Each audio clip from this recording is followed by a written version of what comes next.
está escrito assim. O Messias respondeu e disse-lhes: derribai esse templo, e em 3 dias o levantarei. Olá, meus amados, meus irmãos, a todos que veem esse vídeo nesse momento. Eu quero dizer que não tenho pendenga contra alguém em particular, de maneira nenhuma. Não quero levantar nenhuma discórdia de ofensa assim contra ninguém. Só quero expor aqui o que eu penso. E isso eu acho que eu tenho liberdade. Assim como você e como qualquer um tem, né? Todos já notaram que eu vou falar aqui, o que eu vou falar aqui é do templo, pelo versículo que eu acabei de citar. E é claro que é reflexível, e depois de ponderado, todos aí podem falar contra, né? Descer o porrete, fiquem à vontade. Mas eu estou fazendo esse vídeo para colocar aqui o que eu penso sobre Messias ser o templo, tá? Aqui em Mateus 12, versículo 5, diz assim, ó: ou não tendes lido na lei que aos sábados os sacerdotes no templo violam o sábado e ficam sem culpa? Pois eu vos digo que está aqui quem é maior do que o templo. Veja só, desde esse momento, o Salvador já provoca ali nos seus discípulos uma posição contrária dos sacerdotes, não é? E os que ministravam ali no templo, no caso, os judeus. Sendo também o Messias e os apóstolos, os discípulos ali judeus, principalmente aqueles que acompanharam o Messias nessa época. Porque a Bíblia que a gente lê traz como se diferenciando entre um e o outro, né? Diferenciando os discípulos, porque raramente fala que eles são judeus, mas sempre assim julgando os judeus. E não é nada disso. Os discípulos, os apóstolos eram judeus, os sacerdotes eram também judeus. E se para os judeus ali o templo era a adoração ao Criador, os ritos que eram feitos ali no templo, a vida, vou dizer assim para que você entenda melhor, a vida espiritual de um judeu, interna e externa, a maneira de se exprimir ali o efeito para chamar a atenção do Criador era através do templo. Fora do templo, o ato adorativo não se cumpria. Não tinha como eles fazerem tal adoração. Aí então, nesse momento, vem o Messias e afirma: está aqui quem é maior do que o templo. Eu trouxe aqui a palavra maior, para a gente poder identificar ali o que está dizendo o versículo. E pelo grego, a fonética dessa palavra seria mison. Se eu estiver errado, por favor, me corrija. Que quer dizer aqui comparativo irregular, maior que, mais largo que, mais velho que. E ela também traz o significado de, e isso é muito interessante, ela traz o significado de mais forte que. Então você vê que o Messias já se colocou ali como mais forte que o templo, né? Por isso ele diz maior que o templo. Certamente essa palavra, ou essa frase dita, né, aqui está quem é maior do que o templo, claro, causaria ali um efeito explosão nos judeus a respeito da vinda do ungido de Israel, não é? Porque os judeus esperavam um ungido que apoiasse ali as práticas, né, dos judeus, apoiasse a doutrina deles, né? Uma delas, dessas práticas, era as rotinas, né, e os rituais dos judeus no templo.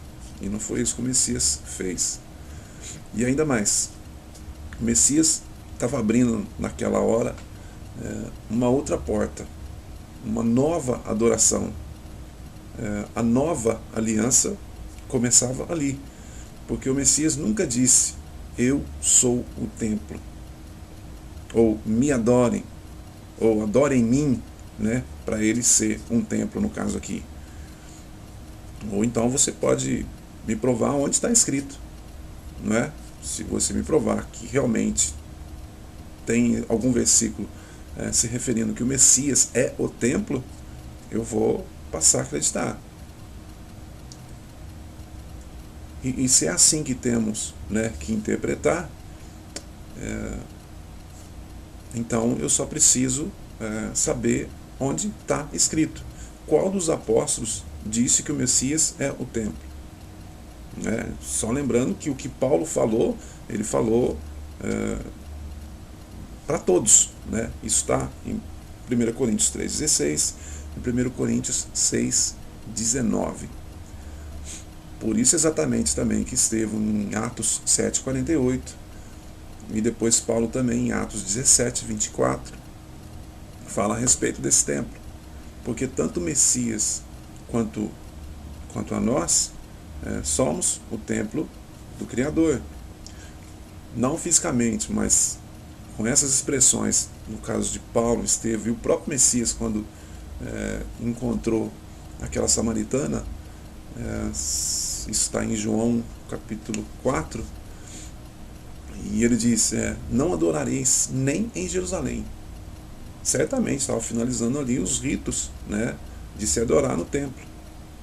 Então essa mudança radical não foi dado especificamente ou especialmente só ao Messias, nessa forma de adorar ou de se viver para o eterno.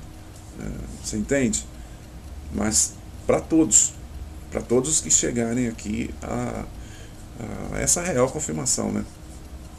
Mas eu vou estar lendo aqui com você para que você possa entender o meu raciocínio, o que eu estou pensando, e assim concluir também com o seu raciocínio. E se eu estiver errado, porque eu estou aqui compartilhando com você, não estou te ensinando. Se eu estiver errado, por favor, você me corrija. Mateus 21:12 diz assim: entrou o Messias no templo. Veja bem, ele entrou, agora eu estou te perguntando, ele entrou no templo de pedras ou no templo do seu próprio corpo? Só completando aqui o versículo: e entrou o Messias no templo do Criador e expulsou todos os que vendiam e compravam no templo, e derrubou as mesas dos cambistas e as cadeiras dos que vendiam pombas. E no versículo 12, eles compravam e vendiam. Mas aí eles compravam e vendiam no corpo do Messias? Porque diz ali que eles vendiam e compravam no templo. Seria uma compra e vendas ali no corpo do Messias? Eu creio que não teria lógica alguma para isso. Mas aqui terminando diz, no versículo 3 diz, disse-lhes: está escrito. Então veja bem que isso já estava escrito, né? O próprio Messias citou ali: está escrito, a minha casa. Ali você vai ver se ele está falando do corpo dele ou do templo, de pedra, de alvenaria. Será chamada casa de oração. Mas vós a tendes convertido em covil de ladrões. Agora eu vou aqui te fazer algumas perguntas sobre o templo, mas não precisa se constranger, né? Você pode me responder à vontade, né? Coloca aí expõe aí o seu pensamento, e eu com certeza vou ficar feliz porque você está compartilhando. Onde estava ali localizado o chamado templo? Aí eu vou te fazer a pergunta: estava em toda a área, o templo, chamado templo, estava em toda a área ali chamada Formosa?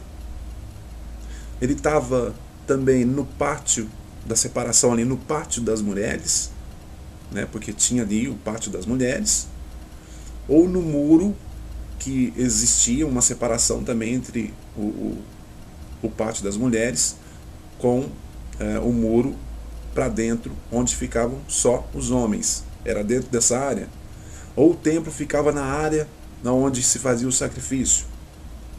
Ou no chamado lugar santo? Ou ainda no Santo dos Santos? Por que eu estou fazendo essa pergunta? Espera aí que você vai entender. Vamos analisar, ó. Então todos os que vendiam e compravam estavam dentro do mesmo lugar. Ou não? Estava ou não estavam? Veja bem, se você aceita ou assim que você pensa que todos ali estavam no mesmo lugar, eu vou te dar os parabéns, porque realmente você está aqui, né, formando, eu creio que uma nova doutrina, né, e você pode espalhar isso daí que eu não sei, né, onde vai chegar, eu sei que vai longe, mas que você está formando uma nova doutrina, você está. Se você diz que eles estavam, que os que vendiam e compravam ali, eles estavam em um lugar específico e não em todo o templo ali, como diz, então agora você está se colocando onde que uma coisa é uma coisa e outra coisa é outra coisa, porque é assim que era o templo antigamente. Eu vou tentar te passar aqui. Vou tentar te passar não, né? Vou mostrar a você de como era mais ou menos feito, né, o templo, de como era o templo. Mas aí você pode, claro, depois tá pesquisando, tá buscando, não fique só no que eu estou te passando. Esse site aqui que eu busquei, ele tem aqui a separação de onde ela, no caso aqui a planta, né, tá até aqui escrito a planta do período interior do templo de Jerusalém. Então, essa planta já está toda marcada, se não me engano aqui é do número 1 ao 19.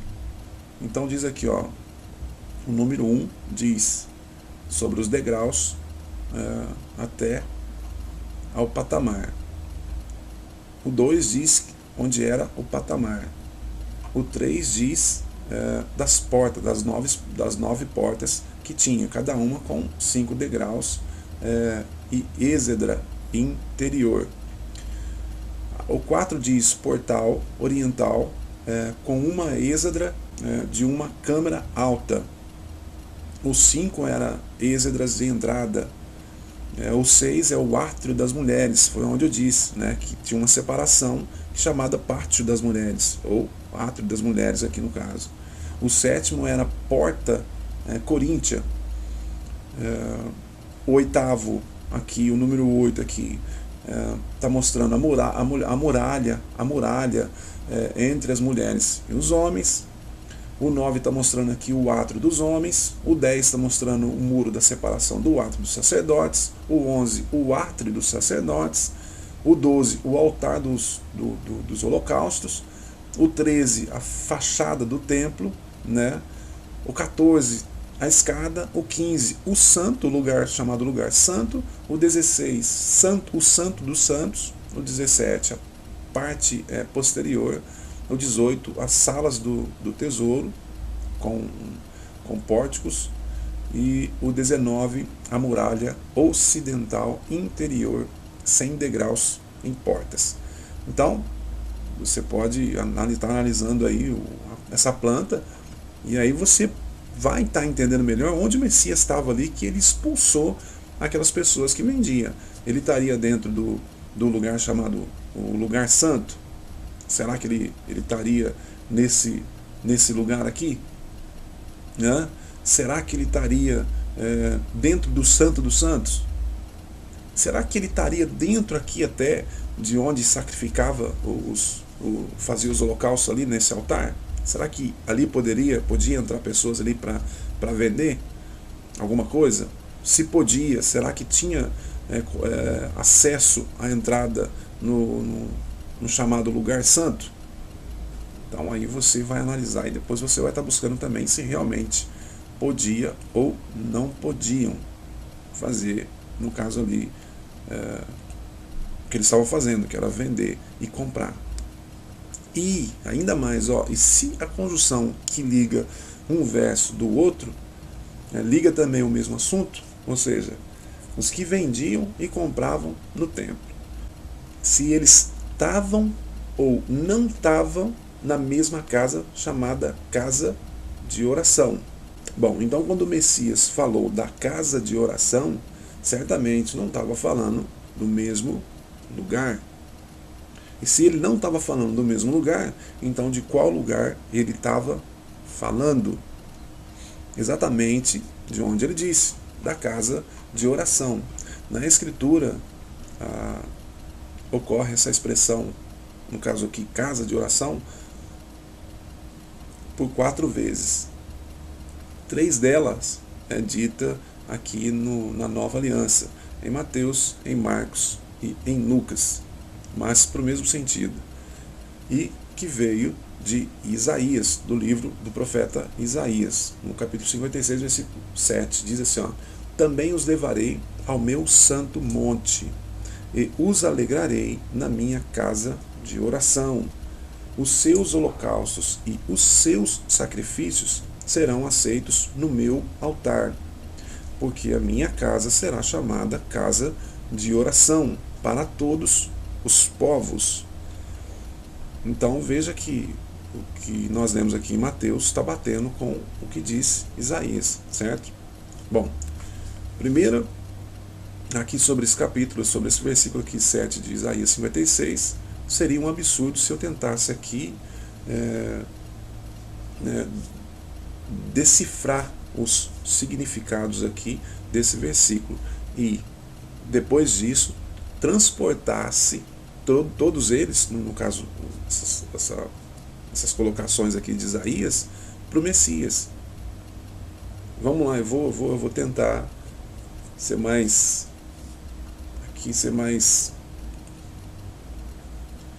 convincente, não no termo de convencer você, mas no que realmente está escrito. Que diz aqui, meu santo monte.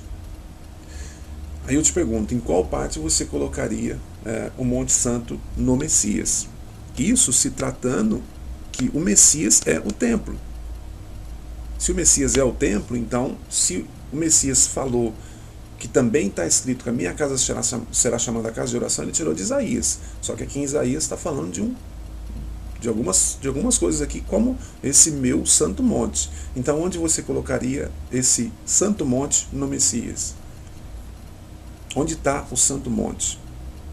Depois nós temos aqui a própria expressão casa de oração e depois os holocaustos e os seus sacrifícios. E depois ainda tem o altar. Eu posso usar essas colocações de Isaías e colocá-las sobre o Messias? Então eu preciso saber o que essas informações que Isaías está passando, esse santo monte, no caso aqui, esse santo monte é o mesmo Monte Sião, que depois veio se tornar Sião. Então o que significa Sião? Então vamos buscar o que significa Sião. Pelo hebraico diz Tission, e diz aqui que é o mesmo, no caso Sião, lugar escalvado. Outro nome para Jerusalém, especialmente nos livros proféticos. No grego vem Sion. Você me corrige se eu estiver errado. De origem hebraica, que vem do hebraico. Sião, lugar árido, isso pelo grego. Monte sobre o qual a parte mais antiga de Jerusalém foi construída. Então veja que Jerusalém estava colocada sobre esse monte Sião, como o templo estava localizado. Jerusalém foi chamada de lugar de habitação de Deus, como está aqui. Bem, então o Monte Santo aqui, ou o Monte Sião, ou Sião, é o mesmo onde está Jerusalém, certo? Mas aí, no caso aqui a Escritura diz que todos iriam se alegrar na casa de oração. E se essa é a mesma casa sendo Messias, então ele também teria que portar ali um altar para holocaustos e sacrifícios. Porque foi isso que Isaías disse. Não foi isso que Isaías disse? porque e os alegrarei na minha casa, casa de oração, na minha casa de oração, e os seus holocaustos e os seus sacrifícios serão aceitos no meu altar. Mas aí, no caso, já entraria em contradição com o próprio Messias, porque tem aquele capítulo famoso, né, que está em Mateus 9,13, que diz assim, ó, ide, porém, e aprendei o que significa misericórdia quero, e não sacrifício, porque eu não vim a chamar o justo, mas os pecadores.